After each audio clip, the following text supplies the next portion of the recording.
네, 안녕하세요. 마태복음을 9시간에 거쳐서 끝냈고, 이제 마태복음 다음 책 마가복음에 대해서 우리 함께 알아보겠습니다.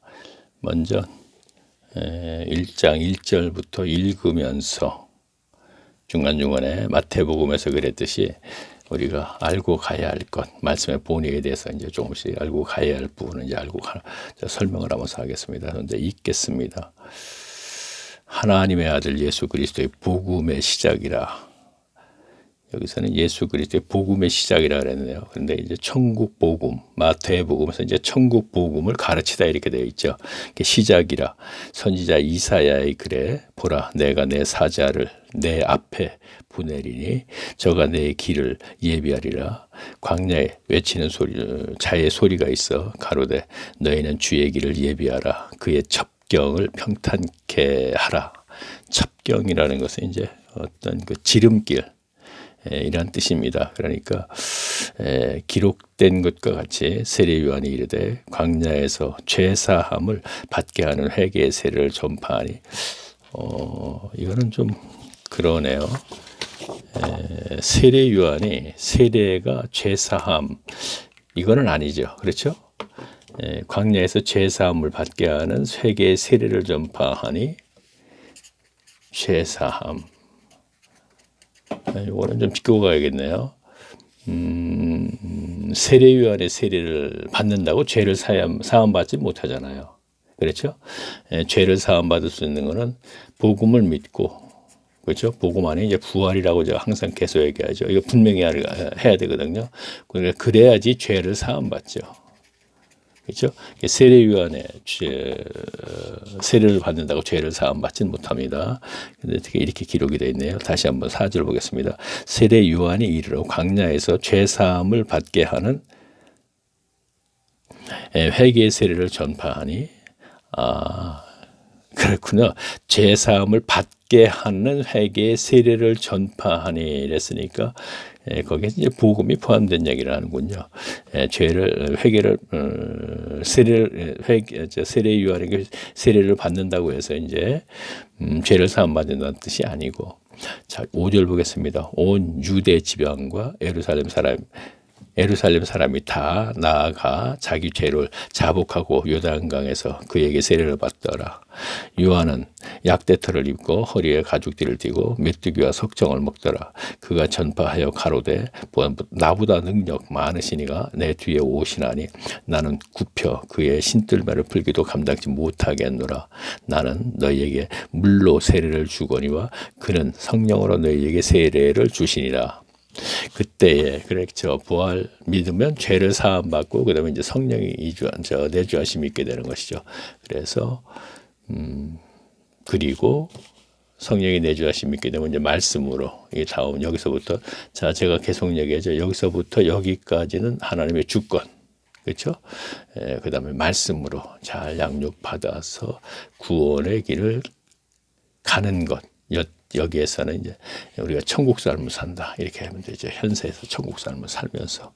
그러니까 교인들이 현재 이 과정이죠. 그렇죠? 그런데 복음 믿고 죄사함 받고 성령 받고 막 기뻤어요. 교회를 찾아가는데 종교인을 전락시키니까 문제가 있다는 거예요. 말씀으로 잘 양육받아서 구원의 천국의 삶을, 평강의 삶을 살게 만들어줘야 되는데 그렇지 못하.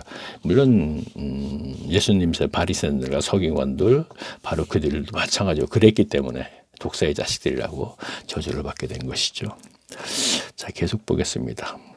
그때 예수께서 갈릴리 나사렛으로부터 와서 요단강에서 요한에게 세례를 받으시고, 자 나사렛은 갈릴리 지경이죠. 그런데 요단강은 이제 유대 지경까지 올라오셔서 요한에게 세례를 받으시고 곧 물에서 올라오실세. 자 그런데 요한이 꼭 유대지경 요단강 강가에서만 세례를 베푼 건 아니에요. 이 구절 복음서를 잘 보면은 그 갈릴리 지경에 요단강 거기는 호수인데 어쨌든 갈릴리 지경에서도 사역을 했어요. 왜냐하면은 분봉왕 헤롯에게 그 분봉왕 헤롯은 갈릴리 지경의 분봉왕이거든요. 그에게 목잘림을 당했잖아요. 그렇죠? 그렇기 때문에 갈릴리 지경에서 어떤 사역을 했었다 하는 것을 우리가 알 수 있습니다. 자, 10절 보겠습니다. 곧 물에서 올라오실새 하늘이 갈라짐과 성령이 비둘기같이 자기에게 내려오심을 보시니 하늘로서 소리가 나기를 너는 내 사랑하는 아들이라 내가 너를 기뻐하노라 하시니라. 성령이 곧 예수를 광야로 몰아 낸신지라. 광야에서 40일 계셔서 사단에게 시험을 받으며 들짐승과 함께 계시라. 천사들이 수종들더라.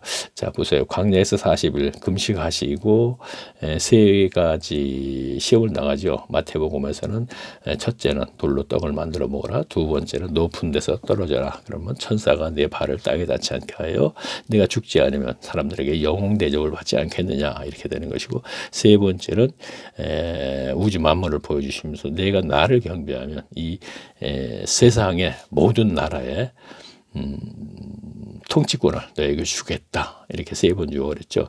근데 여기서는 마가복음은, 그러니까 이렇게 생각하시면 되겠네요. 다른 복음서에 비해서 굉장히 짧아요. 그런데 할 말은 다 했어요. 다른 복음서에 있는 얘기를, 그러니까 다른 복음서에 있는 얘기를 함축했다, 뭐 이렇게 생각하시면 되겠네요. 그렇죠? 그래요. 계속 보겠습니다. 14절 볼까요?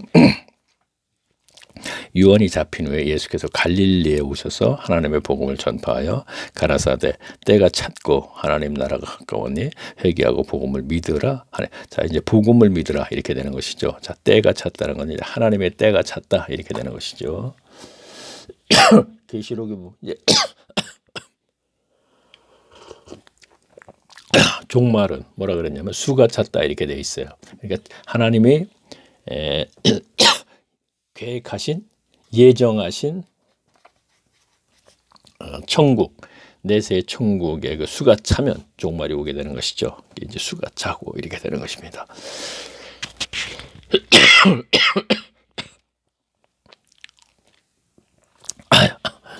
지난 시간에 좀 얘기한 것 같네요. 기침을 하면서. 제가 기관지가 안 좋습니다.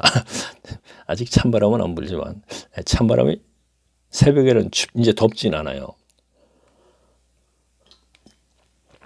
지금 한 3시쯤 됐는데 덥진 않습니다. 근데 금방 또 이제 이 기관지 예민하게 기침이 좀 자주 나오게 되네요. 자, 16절 보겠습니다. 갈릴리 해변으로 지나가시다가 시몬과 그 형제 안드레가 바다에 그물 던지는 것을 보시니 저희는 어부라. 예수께서 가라사대 나를 따라오노라. 내가 너희로 사람을 낚는 어부가 되게 하리라 하시니 곧 그물을 버려두고 쫓으니라. 조금 더 가시다가 세베대의 아들 야고보와 그 형제 요한을 보시니 저희도 배에 있어 그물을 깁는데 곧 부르시니 그 아비 세베드를 싹꾼들과 함께 배에 버려두고 예수를 따라가니라. 마가복음은 지금 많이 계속 읽을 거예요. 아마 제가 지난번 1강에서 74강까지 골방에서 하나님을 만날 때 그 책에 있는 걸 쭉 연결했을 적에는 마태복음, 마가복음, 누가복음, 요한복음 이렇게 되는데, 마태복음에서는 유대인들에게 예수님이 왕으로 오신, 그러니까 교회의 왕으로 오신, 그래서 중점적으로 제가 이제 마태복음에서 찾아서 제가 언급했고, 물론 골방에서 하나님을 만날 때 그 책에서 이제 기록되어 있고, 그 다음에 마가복음은 가르치다라는 단어가 많이 나와요. 다른 복음서에 비해서. 그러니까 누가요? 예수님이 백성들을, 그렇죠? 물론 사도들도 계속 가르쳤죠. 그래서 산상수훈에서 지난번에 우리가 알아보듯이 마태복음에서 다 가르치고 나니까 뭐라 했어요? 이 가르치는 것은 권세 있는 자와 같고 저희 서기관들과 같지 않더다, 이런 얘기했거든요.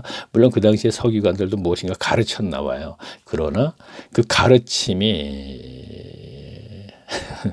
오늘날 그 교회의 어떤 설교식의 이제 가르침, 아마 이렇게 됐었던 것 같습니다. 그것도 가르치는 건 가르치는 것이죠. 그런데 그 가르치는 내용이 예수님과 분명히 달랐었다는 얘기를 하다 보면, 오늘날에 예를 들어서 교회에서 가르쳤을 때, 제가 예전에 이제 교회 다니면 구원하는 단어를 하나 씁니다. 그다음에 기독론, 또 무슨 성령론, 이렇게 하고 이제 가르치는데, 구원하고 나서는 역시 설교 형식으로 자기 말을 하는 거예요. 아니면 신학적인 가르침이라든가 이렇게 얘기를 하거든요. 제가 들은 건 그렇습니다. 근데 가르치는 건 그렇게 가르쳐서는 안 되죠. 앞에 제가 알아봤지만 복음 믿고 죄사함 받고 성령 받고 말씀 받고 구원을 이루어 나가는 것이 성경적인 가르침이거든요. 그러면 예수님은 그렇게 가르쳤어요. 그래서 예수님은 천국 복음을 가르치다 이렇게 되어 있거든요. 그렇죠? 그럼 무엇이냐? 복음을 믿고 천국 삶을 살아야 된다. 이것을 가르치는 것이잖아요. 그러니까 그렇게 가르치면 복음 믿고 그러면 죄사함 받아요. 죄사함 받으면 성령이 내주하심이 있거든요. 그러면 그 다음에 말씀으로 잘 양육받아서 가르침 받아서 구원의 길을 가는 것이잖아요. 이렇게 가르쳐야겠죠. 그런데 그래요. 마가복음은 가르치라는 단어가 많이 나오거든요. 그래서 하여튼 제가 좀 많은 이제 정말 낭독식으로 계속 좀 많이 읽을 건데 이 기회에 이제 또 제가 어느 분이 뭐 지인 중에 한 분이 하는 얘기가 읽을 때 아이고 발음도 안 되네 또. 자, 낭독할 적에 좀 뭔가 이렇게 좀 감정을 좀 넣어서 이렇게 읽는 것이 안 좋겠느냐 이런 얘기를 해요. 그래서 마태복음을 하면서 제가 마태복음 제 거에 이제 올리면은 제게 올라갔습니다. 올라가서 제가 이제 확인을 하면서 이렇게 보면은 거기에 좀 낭독을 하시는 분들이 있어요. 그 대표적으로 보니까 예전에 그 방송국에서 이제 아나운서 하시던 분이 있고 또 한 분은 또 보니까 또 이제 그 탤런트 하시던 분 지금도 뭐 이따금씩 이제 나오죠. 이제 그분들이 하는 것을 많이 듣는데 들어보니까 정말 감정을 넣어서 이제 하는 거죠. 물론 저는 그렇게 하면은 물론 감동을 주는 데 있어서 더욱 효과는 있죠. 그러나 우리가 성경 구절을 감정 넣어서 해서 감동하게 한다고 해서 그 말씀이 그 읽어줌이 영적인 면에서 어떤 효과가 있는 것은 아니거든요. 인간의 어떤 그 감성이라고 할까? 그것을 참 이게 좀 그러네. 내가 내 변명하는 것 같고 좀 그런데 어쨌든요. 저는 그렇게 읽는 것이 어떤 감동을 주는데 효과 있게끔 해서 그렇게 읽는 것은 중요하다고 생각하지 않아요.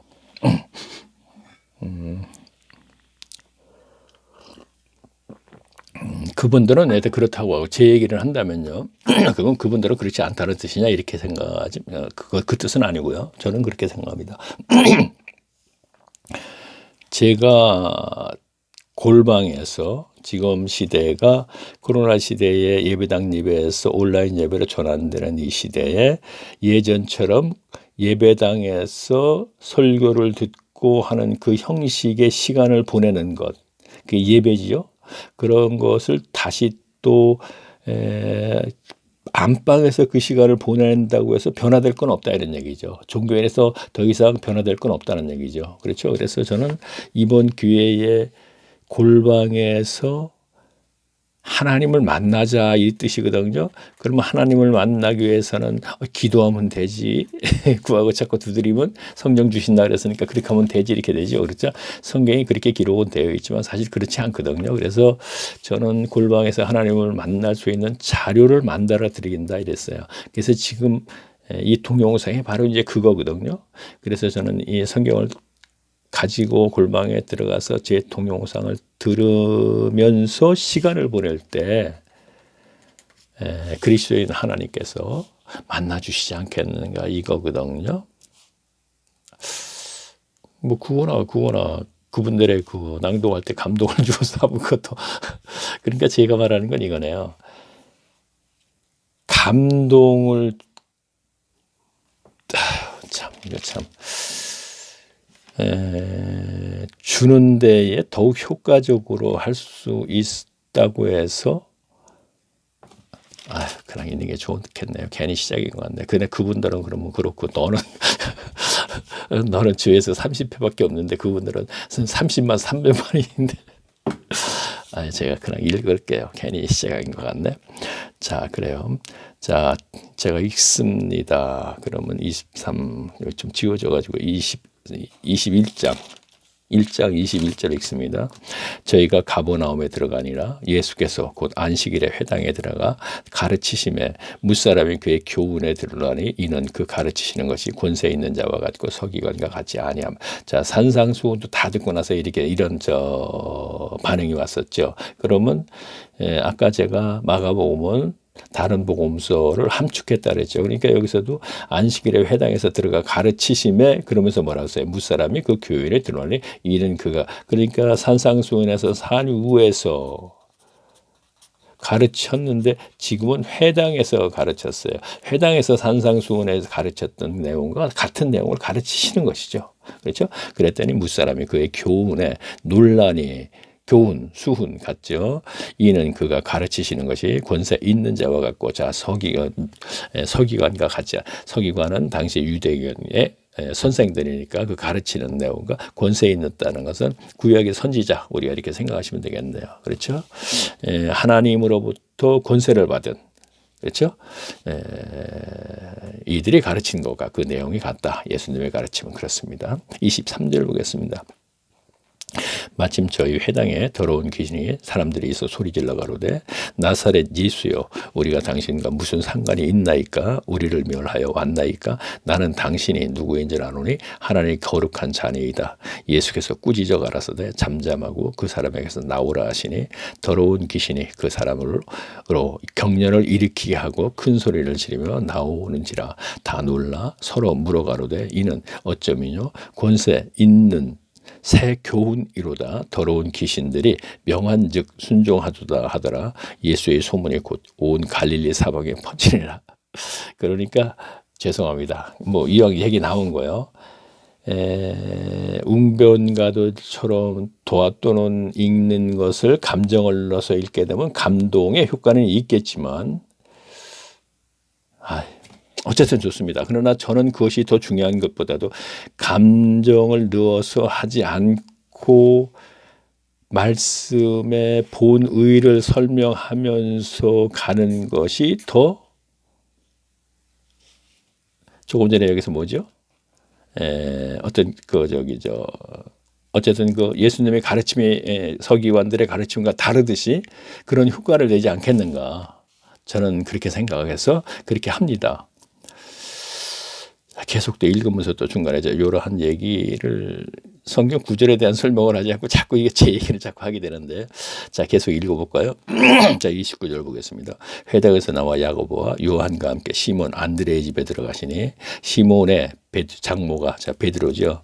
열병으로 누웠는지라 사람들이 곧 그의 일로 예수께 여짜온데 나아가서 그 손을 잡아 일으키시니 열병이 떠나고 여자가 저희에게 수장되니라. 저물어 해질 때 모든 병자와 귀신 들린 자들에게 예수께서 데려오니 온 동네가 문 앞에서 모였더라. 예수께서 산 각색 병든 많은 사람을 고치시며 많은 귀신을 내어 쫓으시되 귀신이 자기를 알므로 그 말하는 것을 허락지 아니하신지라. 새벽 오히려 미명에 예수께서 일어나가 한적한 곳으로 가서 거기서 기도하시더니 자 미명이라는 게 이제 날이 밝기 전이다 이런 뜻이죠. 자 시몬과 및 그와 함께 있는 자들이 예수의 뒤에 따라가 만나서 가로되 모든 사람이 주를 찾나이다. 이르시되 우리는 가까운 마을을 가자. 거기에서도 전도하리니 내가 이를 위하여 왔노라 하시니 이에 온 갈릴리에 다니시며 저희 여러 회당에서 전도하시고 또 귀신들을 내어 쫓으시더라.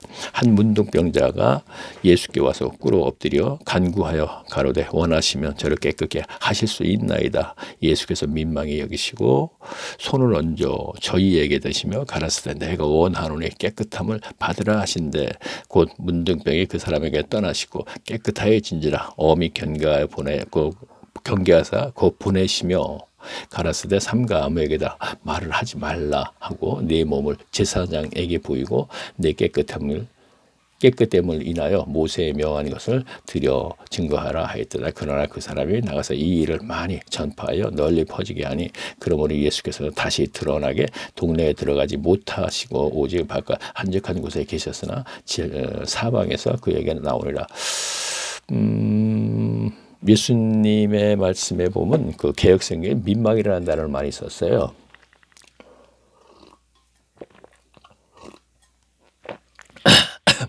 자, 우리가 민망이라는 단어는 이제 젊은 분들이 잘 모를지 모르는데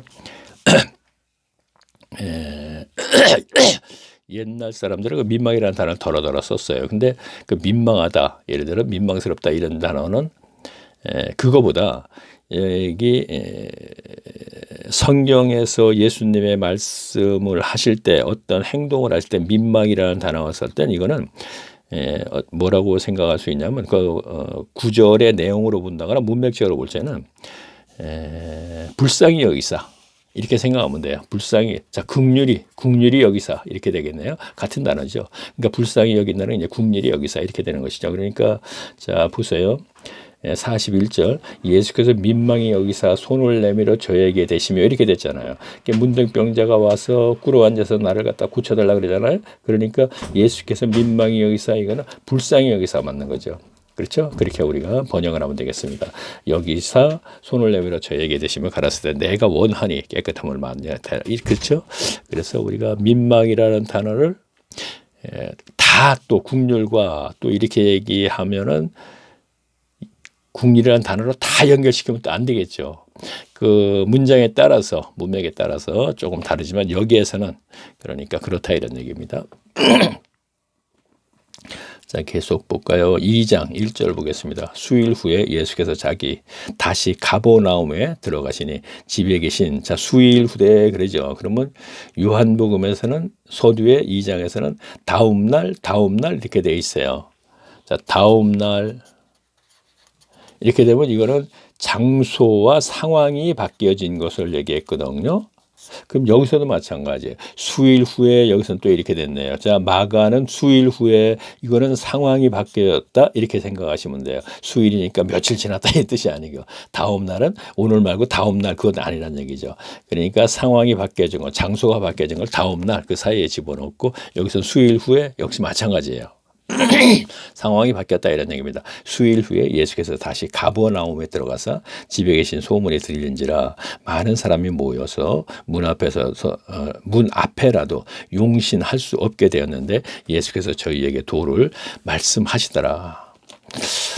사람들이 한 중풍 병자들을 네 사람에게 메워 가지고 예수께로 올세 무리를 인하여 예수께 데려갈 수 없으므로 그 계신 곳에 지붕을 뜯고 구멍을 내어 중풍 병자의 누운 상을 달아내리니 예수께서 저희의 믿음을 보시고 중풍 병자에게 이르시되 소자야 내 죄 사함을 받았느니라 하시니 어떤 서기관들이 거기 앉아서 마음에 의논하기를 이 사람이 어찌 이렇게 말하느냐 참남하도다 오직 하나님 한 분 외에는 누가 능히 죄를 사하겠느냐. 자 역시 또 개역성경에 참남이라는 단어. 자 이거는 무슨 뜻이냐면 내가 하나님이다 하는 것.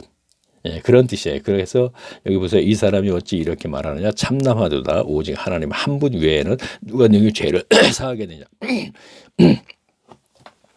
예수님이 죄를 사함을 받았느니라 이렇게 하니까 소자의 내 죄의 사함을 받았느냐 하니까 지붕으로 이제 누가 뚫고 그 중풍병자를 이제 고쳐달라고 하니까 그 믿음을 보시고 이렇게 됐거든요.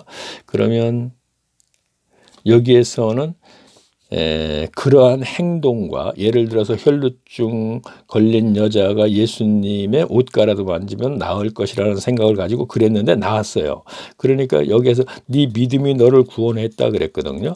그러면 그 당시에 믿음은 병을 낳은 것이지 구원받은 건 아니에요. 자, 여기서도 중풍병자가 또는 그 중풍병자를 지붕을 뚫고 내려오게 했던 그들이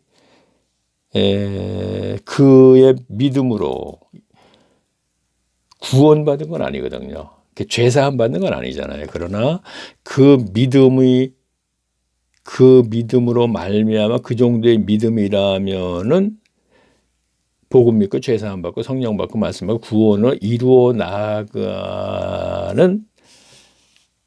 과정을 밟을 것이다 이런 뜻이 되는 거예요. 혈루증 여자도 마찬가지로 거기에 개역성경에 병을 낫지 구원받은 건 아니거든요. 여기에서도 마찬가지로 우리가 그렇게 생각을 해야 되는 것이죠. 왜냐하면 어떤 경우는 혈루증 여자가 12회를 혈루증으로 고생을 했는데 설교 그렇지 않습니까? 그러면서 쭉 얘기하면서 그가 구원을 받았다 그러니까 병난 것을 구원받은 것 이렇게 해버리면 문제가 있는 거잖아요. 오늘날에도 어떤 분을 통해서 병을 나음을 받았어요. 그런 경우가 있을 수 있죠. 그러니까 그것은 이제 하나님의 종으로부터 그렇게 병을 고침받았다고 하여서 그걸 구원으로 연결시키거든요. 문자 그대로 해석해서 그 문제가 있습니다.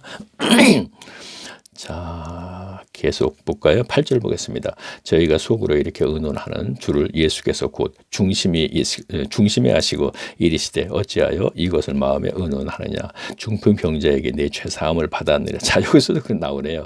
중풍병자에게 내 죄사함을 받았느니라 하는 말과 일어나 내 상을 가지고 걸어가라 하는 말이 어느 것이 쉽겠느냐. 그러나 인자가 땅에서 죄를 사하는 권세가 있는 줄을 너희에게 알게 하려고 하노라.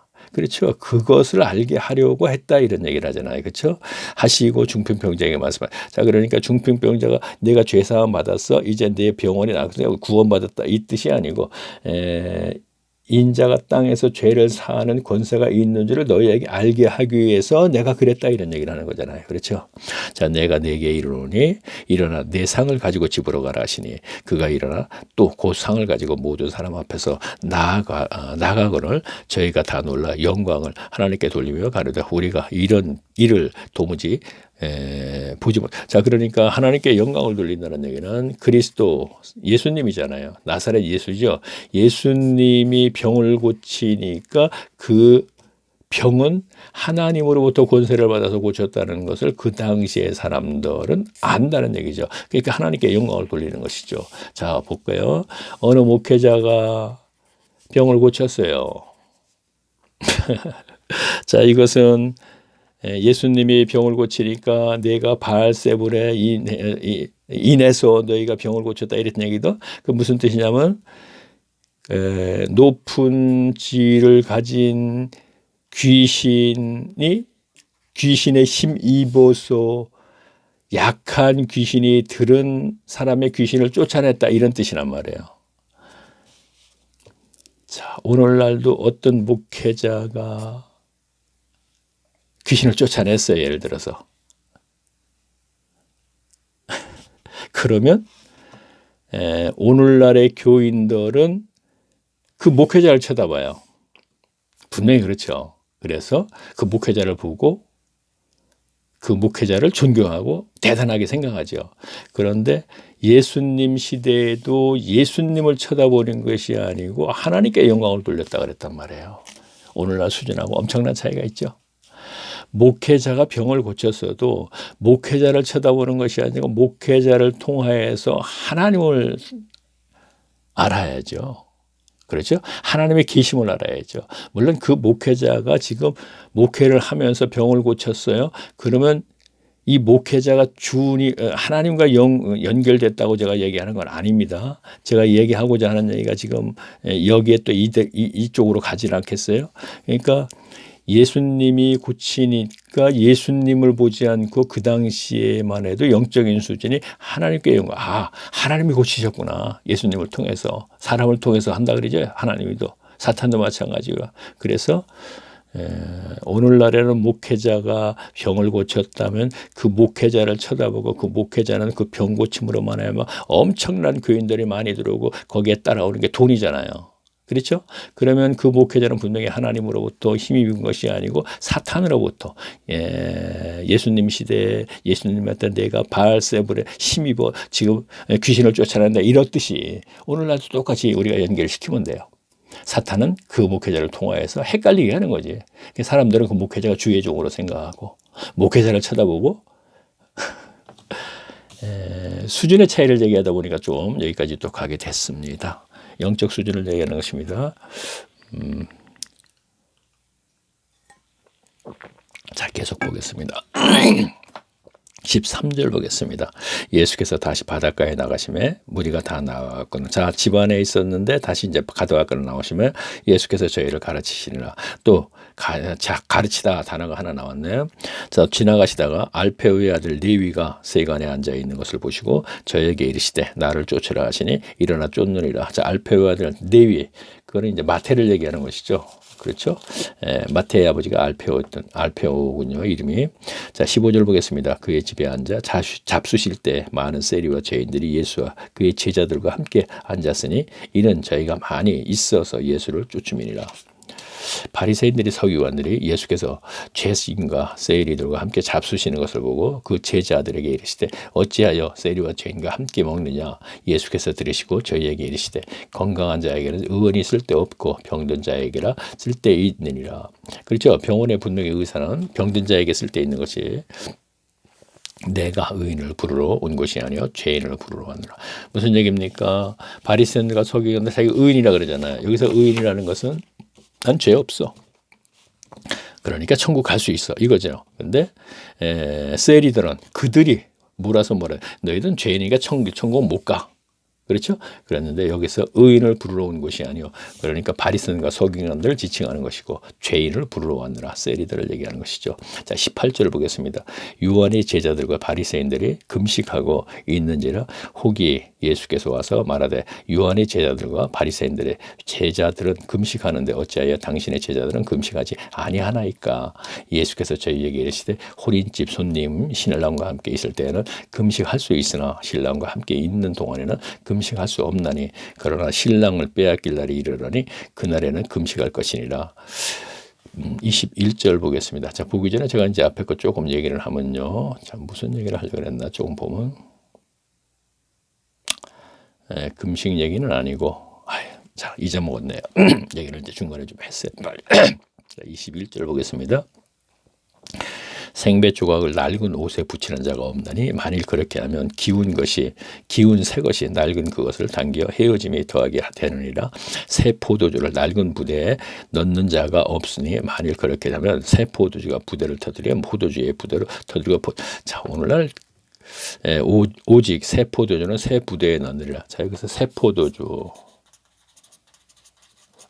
헌부대. 자, 이 새 포도는 복음입니다. 그렇죠? 자, 복음을 헌부대 율법. 이 무슨 얘기냐? 복음 플러스 율법을 지키는 신앙생활을 하면 어떻게 된다 그랬어요? 죽도밥도 아니다.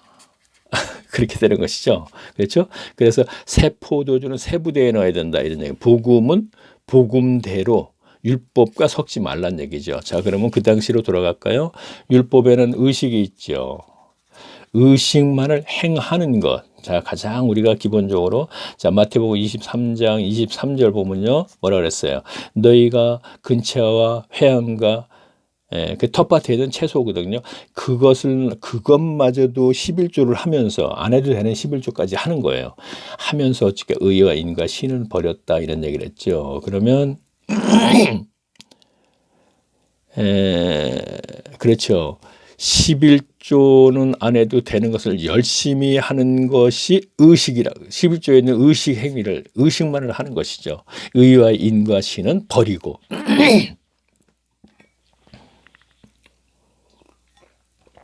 11조 안에 내포되어 있는 것이 의와 인과 신이란 뜻이 아니고 어쨌든 하나님의 신앙에서의 본질은 의와 인과 신을 지키는 거다 이런 얘기입니다. 그러니까 네가 율법에서의 의식만을 행하는 것을 얘기하는 거예요. 여기서 율법주의자 율법을 복음과 율법을 얘기할 적에는 그러니까 여기서 얘기하는 헌부대는 그러면 오늘날도 한번 얘기해 볼까요? 복음 분명히 예수 믿어 이 얘기 나오네요. 그렇죠? 예수 믿는다는 얘기가 문제가 있어요. 예수의 존재를 믿는 것 같이 돼버렸단 말이에요. 그렇죠? 그러면 이건 문제가 있어요. 근데 여기서 이제 좀 더 구체적으로 하면 복음의 부활을 믿는 거란 말이에요. 그렇죠? 그러면 이거는 일회성이에요. 예수를 계속 믿는 게 아니란 말이에요. 이건 복음에 예수님께서 이루신 복음을 믿고 죄사함 받고 그다음에 성령의 내주하심이 있기 때문에 예수님이 이루신 복음을 믿는 것은 일회성이거든요. 그 다음에는 예수님을 섬기는 것이 되는 거죠. 그럼 섬기기 위해서는 예수님의 가르침대로 행하면 되는 것이거든요. 생활 속에서. 그러면 또 다른 데로 또 가게 됐네 또. 자, 그러면 그런데 지금은 시내산에서 주신 율법에 있는 의식만을 행한 것이 율법주의고, 율법주의자들은 하나님과 관계가 끊어지거든요. 그런데 교인들에게 그렇게 가르쳤기 때문에 독사의 자식들이 된 것이고, 오늘날에는 하나님이 주신 것도 아닌 것을 가장 기본적인 것, 개신교를 만든 가톨릭에서 개신교를 만든 루터 칼빈 츠윙키린이 중세 때 사람들이죠. 개신교 만든 개혁자라 그러죠. 종교개혁자. 그들이 만든 의식, 예배식에 의한 예배 의식을 가지고 지키니까 문제가 있다 이런 얘기입니다. 제가 그래요. 예배식에 의한 것을 좀 더 제가 책을 근거로 해서 좀 얘기할 기회가 있으면 얘기를 하겠습니다. 지금 제가 보니까 책들을 전부 복잡해 가지고 전부 지금 이게 보따리 싸듯이 보따리 쌌어요. 너무 복잡해 갖고 방은 좁은 데다가. 그래서 너무 더운 거거든요, 사실. 그렇다고 해서 이제 손님들 받는 에어컨이 그렇게 더운 건 아니에요. 거기는 뭐 에어컨이 하나, 둘, 세 대, 네 대나 있고 빵빵해요, 거기서는요. 어쨌든 제 방은 그런데 이 컴퓨터 있는 방은 너무 좁아가지고 이렇게 더워서 이제 쩔쩔맸고, 뭐 책을 잔뜩 갖다 집어넣고 그러니까 더워서 이제 책을 전부 다 싸버렸는데, 보니까 몇 권의 책을 내놨는데 거기에 예배학이라는 책은 제가 쌓지 않고 놔뒀더라고요. 이제 동영상을 만들다가 필요에 따라서 이제 제가 말씀을 드리려고 그랬나 봐요. 자, 그래서 기회가 되면 이제 예배하게 돼서 그다음에 제가 말씀을 드리겠습니다. 물론 1강에서 74강까지 할 땐 제가 이제 구체적인 말씀을 드렸는데, 사마리아 여인이 거기서 신령과 진정으로 예배를 드렸지만 이제 거기서 제가 이제 구체적인 얘기를 이제 그걸 이제 가지고 얘기를 했죠. 자, 제가 23절 보겠습니다. 안식일에 예수께서 밀밭 사이로 지나실 때 그 제자들이 길을 열어 이삭을 자르고 바리새인들에게 예수께 말하되 오시오 저희가 어찌하여 안식일에 하지 못할 일을 하나이까. 예수께서 가라사대 다윗이 자기와 및 함께한 자들에게 필절하되어 시장할 때에 한 일을 잊지 못하였느냐. 그가 아비 아달 대제사장 때에 하나님의 전에 들어가서 제사장의 외에는 먹지 않는 진설병을 먹고 함께한 자들에게 주지 아니하였느냐. 또 가라사대 안식일은 사람을 위하여 있는 것이요 사람이 안식일을 위하여 있는 것이 아니라 이러므로 인자는 안식일의 주인이다. 자, 지난 시간에 우리가 많이 설명을 했습니다. 마태복음에서 이 부분을. 그러니까 여기서는 그냥 지나가겠습니다. 자, 3장 1절 보겠습니다. 예수께서 다시 회당에 들어가시니 한편 손 마른 사람들이 거기 있는지라. 사람들이 예수를 송사하려 하여 안식일에 그 사람을 고치시는가 엿보고는 예수께서 손 마른 사람에게 이르시되 한가운데 일어서라 하시고 저희에게 이르시되 안식일에 선을 행하는 것이 악을 행하는 것 생명을 구하는 것과 죽이는 것 어느 것이 옳으냐 하시니 저희가 잠잠하거나 저희의 마음이 완악함을 근심하사 노하심으로 저희를 둘러보시고 그 사람에게 이르시되 내 손을 내밀라 하시니 그가 내밀며 그의 손을 회복하더라. 자, 보세요. 예수님이 갈릴리 바다에서 근처에 가버나움이나 베세다에서 사역을 할 때 따라다니는 사람들이 있어요. 그렇죠? 예수님이 도대체 무엇을 어떻게 하나 하고 흠잡는 게 아니고 그 뭔가 이렇게 좀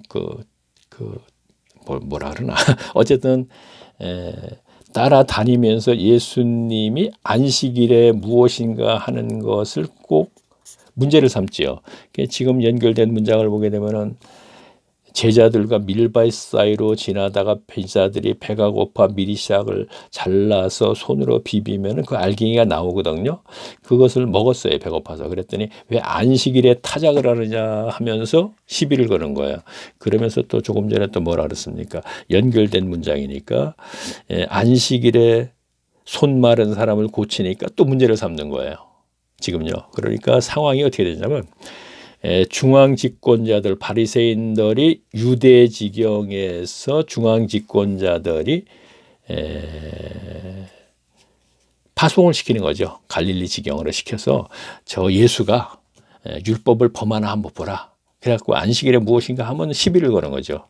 그때마다 예수님이 이제 거기에 대해서 해명을 하는 것이죠. 안식일에 내 제자들이 미리싹을 먹었는데 그것이 문제가 되느냐?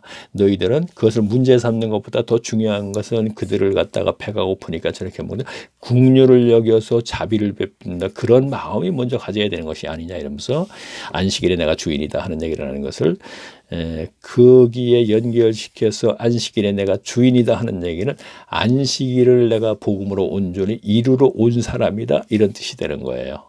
그러면 그 뜻이 무엇이냐면 안식은 나를 빼고 안식은 하나님의 안식처를 얘기하는 것이거든요. 그러니까 가나안 땅이 바로 하나님의 안식처고 에덴 동산이 바로 하나님의 안식처거든요. 낙원이라 그러죠.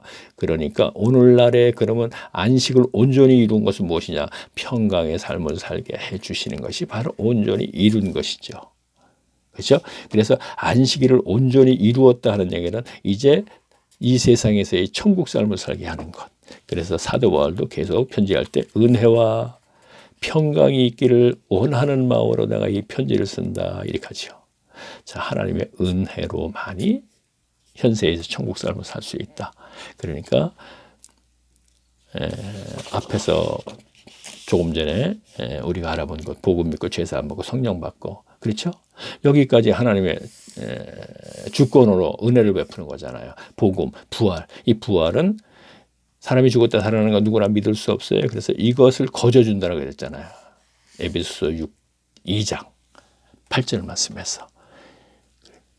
그것이 바로 뭐냐면 믿음으로 구원을 받고 이렇게 된 거예요. 그 믿음은 복음에서 부활을 믿게 해주시는 것, 그걸 거저주시는 것, 선물이라고 연결이 돼 있죠. 그래서 거저주고 그 다음에 죄를 사해 주시고 하나님의 주권이죠. 그 다음에 성령이 내주하시며 성령을 임하게 해주시고 여기까지. 자, 이것은 이제 우리 사도행전에 가면 이제 구체적으로 잘 이제 그런 과정이 있지 않습니까? 사마리아 사람들에게도 성령이 임했고 또 백부장 고넬료 가버나움에 있는 고넬료도 베드로로 말미암아 성령이 임하는 그런 부분들이 나오죠. 자, 계속 보겠습니다.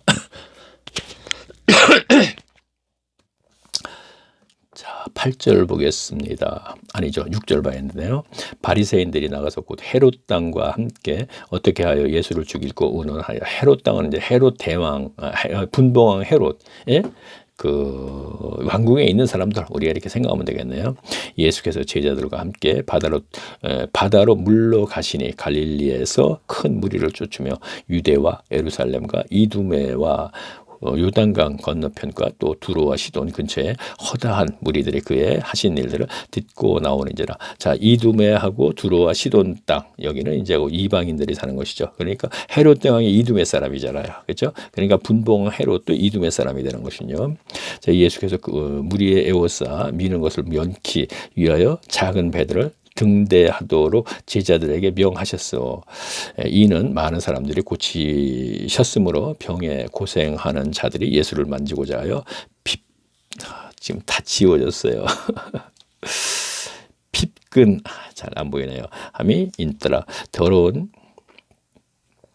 더러운 귀신들도 어느 때든지 예수를 보면 그 앞에서 엎드려 부르짖어 가로되 당신은 하나님의 아들이시나이다 하니 예수께서 자기를 나타내고 자, 지워졌다는 얘기는 글씨가 지워진 게 아니고 제가 자꾸 이런 이 펜으로 처음에는 빨간 펜으로 가는 거로 이렇게 이제 메모를 했어요. 옆에다가 이 구절에 대해서. 그러다 보면 조금 더 굵은 거로 하게 되고 이제 처음에 우리가 깨달으면 50% 깨달아졌어요. 드러내졌어요. 그러면 또 여기에서 좀 가다 보면 그 구절이 한 70% 정도 이제 드러나게 되면 그 빨간 글씨가 지워지더라고. 굵은 펜으로 쓰거든요. 그러다 보니까 3번, 4번 반복하다 보니까 현재 이 펜으로 막 해놨으니 보이지가 않죠. 지워져 버렸죠. 막 그냥 글씨가. 그래갖고 이렇게 더듬거릴 때가 있습니다. 자, 또 산에 오르사 자기의 원하는 자들을 부르시니 나온지라. 이에 12를 세우셨으니 이는 자기와 함께 있게 하시고 또 보내사 전도도 하며 귀신을 내어 쫓는 권세도 있게 하려 하심이니라. 이 12를 세우셨으니 시몬에게는 베드로라는 이름을 더하셨고 또 세베대의 아들 야고보와 야고보의 형제 요한이니 이 둘에게는 보아니 곧 우레와 아들이라 이름을 더하셨으며 또 안드레라 빌립과 바돌로메와, 바돌로메는 저 나다니엘이라고도 하죠. 마테와 도마, 알페오의 아들, 야고보와 미엘, 다데오야, 가나안인 시몬이며. 자, 가나안 사람도 제자 중에 있었나요? 또 가룟 유다니 이는 예수를 판자니라. 집에 들어가사 무리가 다시 모임으로 식사할 겨를도 없는지라. 예수의 친속들이 듣고 붙들어 나오니 이는 그가 미쳤다 하미로. 자, 친속들이, 친척들이, 나사렛의 친척들이 예수님 보고 미쳤대. 왜 그랬을까요? 병 고쳐서 그럴까요? 아니죠. 왜 그랬을까요? 그 가르침이 내용이 서기관과 같지 않기 때문에 그런 거예요.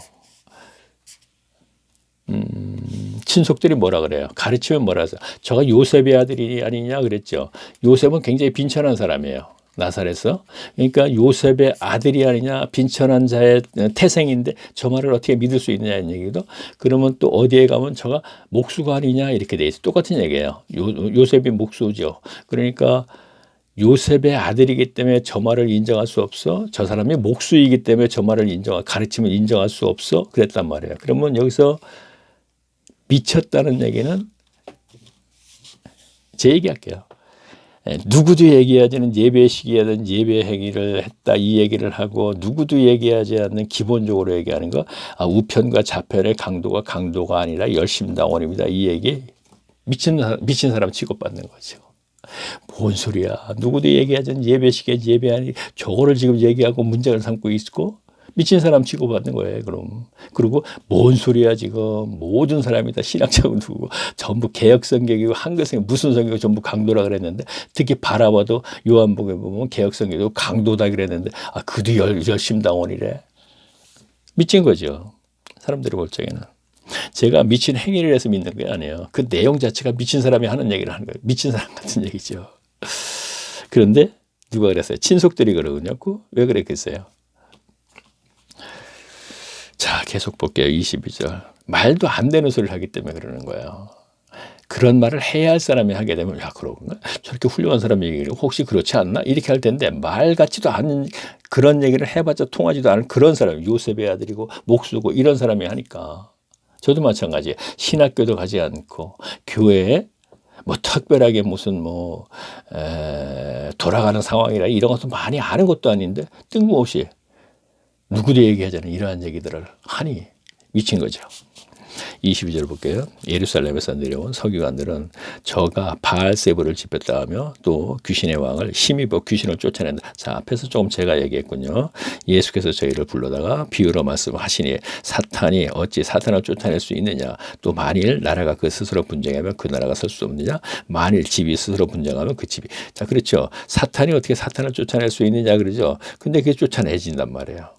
왜? 어떤 부분에서는 너희 제자들이 지금 귀신 쫓는 것은 귀신의 힘입어 귀신을 쫓는 거거든요. 귀신이 지금 헷갈리게 하는 거예요, 지금요. 근데 그 귀신을 쫓는 그들이 성경 속의 인물들이 하나님을 섬기는 사람이거든요. 그러니까 하나님을 섬기는 사람들이니까 하나님이 힘입어 쫓아내는 걸로 착각을 한단 말이에요. 하나님의 이름을 부르고 하나님의 이름을 부르고 하나님을 섬기는 사람이라 하니까, 믿는 사람이니까. 오늘날도 마찬가지란 말이죠. 예수 믿는 사람이에요. 목회자 위에도 또 그런 사람들이 있겠죠. 그렇죠?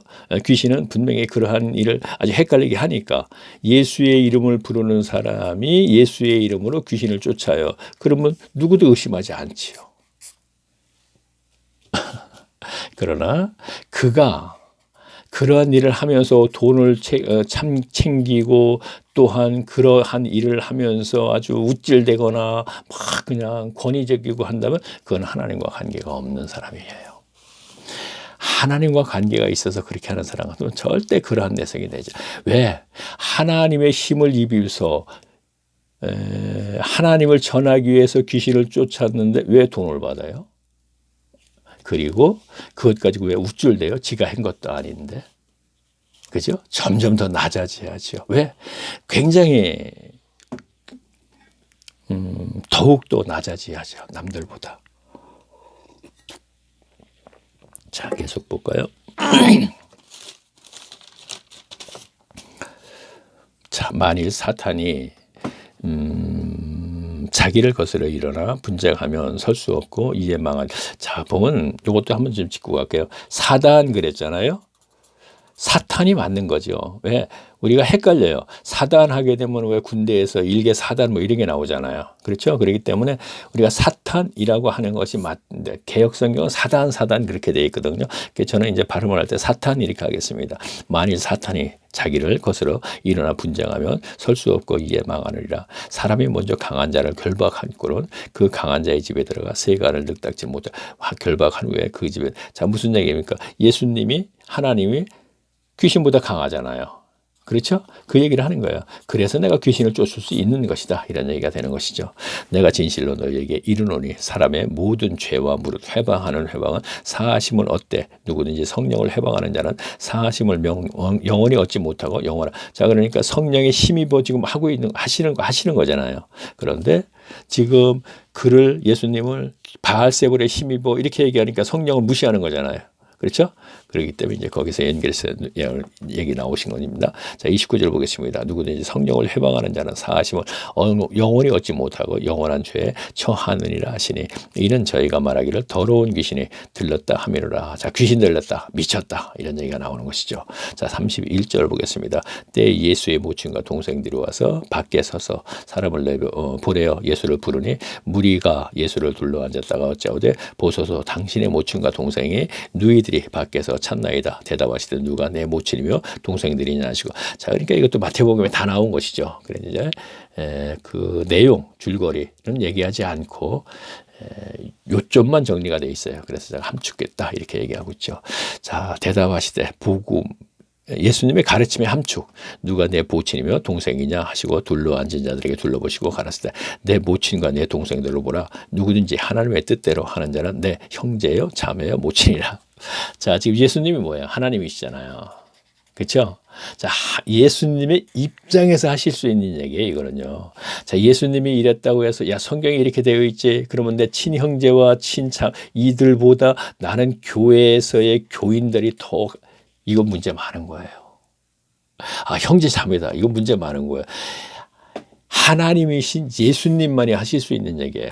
이거는요. 그렇다고 해서 모친이신 마리아와 동생들 야고보, 유다 있죠. 유다서 쓰고 야고보서 쓴 그 동생이거든요. 그들이 그러면은 그 당시는 예수님의 생전 당시에는 그렇게 이렇게 말씀하셨지만 그들이 나중에는 다 구원받지 않습니까? 마가의 달락배 120명에 다 포함된 지역에서. 그렇기 때문에 이러한 구절을 가지고 문자 그대로 연결해 갖고 야, 나는 내 형제들보다도 내 친형제들보다 야, 교회 이들이 더 우리 식구들 그러지 않습니까? 그렇죠? 구역 식구 그러죠. 장로교 쪽에서 굉장히 잘못된 것입니다. 자, 4장 1절 보겠습니다.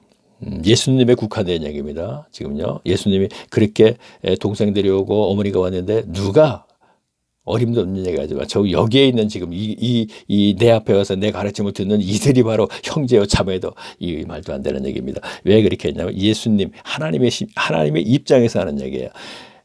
하나님 나라 백성들을 구원해 주시죠. 죄사함 받는 것 여기서 이제 그 거저 주시는 선물이잖아요. 시작이 하나님이 하시는 거죠. 그래서 그 하나님의 입장에서 하는 얘기고 결국 나중에는 그 모친 마리아도 그리고 동생들도 마가의 다락방에서 120명이 성령 받을 때 다 형제와 자매가 됐었다는 얘기. 하나님의 나라 백성이 됐다는 얘기. 우리는 분명히 연결시켜서 잊지 말고 이러한 것을 가지고 어떤 목회자가 설교를 하니까 어떤 교인은 내 형제 자매보다 더 중요한 게 내 구역 식구야. 자, 누가 그러냐 그러겠지만 지금도 많이 교회에 지금 일어나는 현상입니다. 자, 4장 1절을 보겠습니다. 예수께서 다시 바닷가에서 가르치시니 큰 무리가 모였거늘 예수께서 배에 올라 바닷가에 떠앉으시고 온 무리에게 바다기를 육지에 있더라. 이에 예수께서 여러 가지를 비유로 가르치시니 그 가르치신 중에 저에게 이르시되 들으라. 씨 뿌린 자는 씨가 뿌릴새 나가서 뿌릴새. 자, 앞에서 뭐 우리가 마태복음 13장에서 다 천국 비유할 때 다 우리가 알아본 것이죠. 그래서 제가 이제 마가복음은 계속 읽기만 하려고 그러는데, 그래서 제가 뭐 앞에 이제 감정, 뭐 감동 이런 얘기를 좀 했네요. 근데 그게 안 되네요. 자꾸 중간에 또 얘기하게 되요. 자, 뿌릴새 더러는 길가에 떨어지며 새들이 와서 먹어버렸고 더러는 흙이 얇은 돌번스에 떨어지며 흙이 깊지 아니하므로 곧 싹이 나오니 해가 돋은 후에 타져서 뿌리가 없으므로 말랐고 더러는 가시떨기에 떨어지며 가시가 자라 그 기운을 막았으므로 결실지 못하였고 더러는 좋은 땅에 떨어지며 무성하여 결실하여 30배, 60배, 100배가 되었느니라. 아, 그렇죠. 마태복음에서는 100배, 60배, 30배 그랬죠. 제가 그때 얘기했죠. 어느 성경에서는 30배, 60배, 100배라 그랬다고 되었느니라 하시고 또 이르시되 들을 귀 있는 자들은 들으라 하시니라. 자, 그러니까 30배, 60배, 100배는 우리가 설교 시간에 이러한 구절을 이용해서 자 30배, 60배, 100배로 우리가 축복받아요 하는 식으로 하는 설교 많이 듣죠. 전혀 관계없는 것을 인용하는 거예요. 성경을 오용하는 거죠. 진짜 나쁜 거예요. 여기서 30배, 60배, 100배는 어떤 사람에게는 30배의 열매를 맺고 어떤 사람에게는 60배의 열매를 맺고 어떤 사람은 100배의 열매를 맺는다 이런 얘기지, 한 사람이 30배, 60배, 100배 이렇게 진행되는 것을 얘기하는 것은 아닙니다. 자, 또 이르시되 들을 귀 있는 자. 자, 보세요. 또 이르시되 들을 귀 있는 자는 들으라 그랬지 않습니까? 자, 들을 지 없는 목회자들이 이것 가지고 이렇게 장난하고 저렇게 장난하고 하나님의 말씀을 가지고 장난질을 하고 있습니다. 그건 그냥 책을 가지고, 책에 있는 글을 가지고 장난질을 하는 거죠. 전혀 말씀에 관계없는 거죠. 자, 10절 보겠습니다. 예수께서 홀로 계실 때 함께한 사람들이 12 제자로 더불어 그 비유로 묻고자 이르시되 하나님 나라의 비밀을 너희에게 주었으나 외인에게는 모든 것을 비유로 하시니 이는 저희로 보기는 보아도 알지 못하고 듣기는 들어도 깨닫지 못하게 하여 돌이켜 죄사함을 얻지 못하게 하려 함이니라 하시고 또 가라사대 너희가 그 비유를 알지 못할진데 어떻게 또 모든 것을 비유를 알겠느냐. 뿌리는 자는 말씀을 뿌리는 것이. 자, 보세요. 여기서도 또 마찬가지예요. 들어도 모르고 보아도 모르죠. 누구한테 하는 얘기예요? 바리새인들과 서기관들이잖아요. 그렇죠? 분명히 그렇죠. 근데 이 말씀을 그대로 끌어와 가지고 오늘날 교회들에 또 이용을 해요. 이거 역시 잘못된 거예요. 자, 바리새인과 서기관들은 분명히 어떻게 돼요? 화 있을진저, 지난 시간에 우리가 알아봤죠. 마태복음에서 23절 화 있을진저 하면서 계속 얘기하는 화 있을진저는 이미 너희들은 여기서 지금 저주를 받았다 이거야. 너희들은 이제 하나님과 회복이 불가능하다 이런 얘기가 되는 것이거든요. 그러면 이들에게 하는 얘기란 말이에요. 이들에게 들어도 모르고 봐도 모르게 분명히 이렇게 만들어 놓은 이유는 이들이 듣고 깨달아서 다시 회복될까 봐 국한된 얘기라고 우리가 봐야 돼요. 왜 제가 이걸 강조하느냐면 이러한 얘기를 가지고 오늘날의 교인들에게 적용시켜서 내 가르침을 들어서 내가 가르친 것을 이해하고 깨닫고 행하면 그는 귀가 열려 있고 말씀에 그런 게 있죠. 분명히 이렇게 가르치는 사람들이 있단 말이에요. 자기 말만이 분명히 진리이고 자기 말만이 예수님이 가르친 그 내용 그대로 가르치는 듯이 하고, 자, 그러면 그런 사람들은 오늘날 기존의 목회자들이 얘기하는 11조가 있다라든가 뭐가 있다든 이러한 것을 11조가 폐지됐다고 하면서 어려운 상황에서 목회를 하는 분들이 있어요. 그러니까 사람들이 볼 적에는 야 11조도 폐지되고 현금도 제대로 받지 않고 그러니까 아, 저 사람의 말이 진리가 맞네. 그러다 보니까 저 사람의 말을 듣지 않고 저 사람을 따르지 않으면 그는 어떻게 되겠어요? 구원받지 못한 자가 된단 말이에요. 성경에 들을 귀가 있어서 듣지 못하는 자가 되어버린다 이런 얘기죠. 그러니까 이러한 것도 조금 전에 말씀드렸죠. 화 있을진저 이미 저주받아서 너희들은 이제 하나님과 회복이 불가능해. 이들에게 국한된 얘기라고 우선 생각하셔야 된다는 얘기죠. 1차적으로는 그렇게 하고 부차적으로는 또 거기에 따라서 정말 진리의 말씀을 가르치는데도 아주 확실한 것, 자, 에베소서에 있는 얘기입니다. 분명히 2장에서 보면 믿음으로 구원을 받았나니 그것이 선물이고 거저준다 이렇게 나오잖아요. 그것을 에베소서 1장에서부터 2장 그 서두까지를 쭉 보게 되면 뭐냐면 그것이 부활 믿고 죄사함 받고 성령 받고 이렇게 나가는 것이거든요. 그러면 성경을 근거로 해서 이 얘기를 분명히 하는데 이것을 받아들이지 않는다면 그런 귀가 없는 거죠. 분명히. 그러면 귀가 없으니까 여기서 연결시킬 게 뭐죠? 디모데 후상 서두에 뭐라 그래서 귀가 가려워서 허탄한 얘기만 좋아하는 사역을 쫓는 목회자들의 허탄한 얘기만 좋아하는 거기에 해당되는 사람들이죠. 귀가 가려워서 귀를 긁어주는 설교만 좋아한다 이런 얘기야. 예수 믿으세요. 예수 믿으면 당신들 다 구원받았대요. 그리고 예수 믿으세요. 11조 열심히 해서 이 세상에서 축복받으세요. 그래서 잘 먹고 잘 사는 것이 하나님께 영광 돌리는 이것. 귀가 가려서 그런 얘기만 하는 그 듣기를 원하는 사람들에게 그런 얘기를 해준다면 그러면 이러한 얘기만 듣고 부활 믿고 죄사함 받고 성령 받고 이거를 무시한다면 그런 귀가 있으나 마나죠. 거기에 해당이 되는 것이죠. 그렇죠? 분명하게 딱 이거 이 가르침을 얘기하면서 얘기한다면은 그렇다 이런 얘기입니다. 자, 계속 보겠습니다. 얘기가 좀 길어졌네. 아유, 한시네요. 참, 계속 한번 이 마태복음 계속 좀 읽어야 되지. 그런데 그래도 많이 했네요. 다를 때는 한 3장 정도 했는데 지금 4장까지 조금 마찬가지네. 지금 보니까. 자, 뭐 1시간 냈으면 저는 무조건 끝내니까. 자, 마지막으로 구름 속 무지개. 동영상. 자, 어쩌다가 이 동영상을 듣게 됐습니다. 그러면은 그 다음에 또 재해서 연결해서 듣고 싶거나 앞에 것도 좀 듣고 싶으신 분은 자, 구름 속 무지개라도 있죠. 제 닉네임에 그럼 여기서 한번 클릭하세요. 클릭하게 되면 화면이 바뀌어서 동영상하고 뜹니다. 그럼 동영상을 다시 한번 클릭하세요. 아주 뭐 다 알아요. 그런데 지금 70대 내지 80대 되시는 분들이 아직은 모르시는 분들이 많이 있어요. 제 주위에서도 마찬가지 모르니까 그럼 뜹니다. 그러면 이제 1강서부터 쭉 나와 있으니까 지금 아마 84강이죠. 84강까지 1강서부터니까 1강서부터 들으세요. 야, 1강에 뭐가 있는데 한번 들어보세요. 아버지가. 자, 이게 효과가 있어갖고 듣는 분들이 계시더라고. 그러면 보니까 1강에서 보면 뜨문뜨문 이 한 조회수가 하나 둘 이렇게 올라가요. 지금 보면. 근데 2강에서는 안 올라가. 1강 듣다가 2강은 안 가는 것 같아. 아, 진짜 답답해요. 1강에서 제가 뭐라 그랬냐면 당신은 종교인입니까? 신앙인입니까? 그랬거든. 그러면서 1강에서 1시간을 다 못해서 2강으로 넘어갔습니다. 연결했는데 1강은 듣는데 2강은 안 들어요. 그러면 1강 들어보니까 기분만 나빠. 이건 뭐야? 나는 천국 가는 걸 알고 있었는데 이 사람 나보고 지금 종교인이래. 그러면서 나보고 지금 성경 속에 있는 율법주의자하고 같은 사람이네. 그러니까 안 듣거든요. 아, 참 진짜 답답해요. 답답해. 아, 저 같으면은 야, 이게 뭐야? 하면서 오기가 생겨서라도 한번 들어보겠어요. 자, 그래요. 좀 쓸데없는 얘기 자꾸 한번 하겠으니까. 아, 저 혼자 웃네요. 아, 너무 어이가 없어서 그래요. 아, 이렇게까지 힘이 든 것인가 하고. 전하는 것이.